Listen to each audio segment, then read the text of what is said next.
শুভ সকাল সবাইকে এনসি ট্রাস্টের পক্ষ থেকে জানাচ্ছি আন্তরিক শুভেচ্ছা অভিনন্দন। সবাই দেখতে থাকো ত্রিকোণমিতির আমি 0 ডিগ্রি এর মানগুলো কিভাবে বের করতে হয় তার ডায়াগ্রাম পদ্ধতি নিয়ে আসতেছি মাল্টিমিডিয়া ক্লাসের মাধ্যমে। দেখতে থাকো যে কোনগুলোর ত্রিকোণমিতিক অনুপাতগুলোর মান যখন 0 ডিগ্রি তখন আমরা কিভাবে বের করব। এখানে মনে করি লম্ব সমান 0, অতিভুজ সমান 1 এবং ভূমি সমান 1। কিছুক্ষণের মধ্যে ডায়াগ্রাম চলে আসবে, সেই ডায়াগ্রামের মাধ্যমে আমরা বুঝতে থাকবো। ডায়াগ্রাম ইতিমধ্যে দেখতে পাচ্ছ চলে আসছে। এটা কিন্তু অতিভুজ আর এটা হচ্ছে ভূমি। আর এই লম্বটাই, এই যে কিন্তু লম্ব, এই লম্বটা 0 ডিগ্রির কাছাকাছি চলে গেছে, কিন্তু এইটাকেই আমি প্রতিছায়া হিসেবে এখানে দেখিয়ে দিয়েছি। তাহলে দেখতে থাকো এটা আমি কিভাবে বোঝাচ্ছি। সাইন 0 ডিগ্রি এটার সমান আমরা ত্রিকোণমিতির যে সংজ্ঞা সেখান থেকে লিখতে পারি লম্ব বাই অতিভুজ। তাই এখানে লম্ব সমান 0, সেই 0 এখানে বসিয়ে দিয়েছি, আর অতিভুজের মান হচ্ছে 1।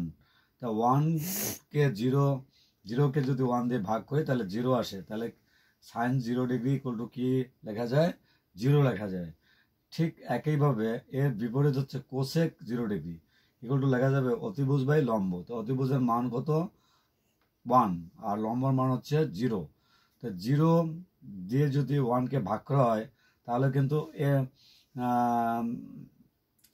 এই এখানে যেরকম হর দিয়ে এই রেজাল্টকে অর্থাৎ 0-রে গুণ করলে এই 0টা আসে, এখানে কিন্তু সেটা আসে না, বিধায় এটা অসঙ্গতি হয়েছে।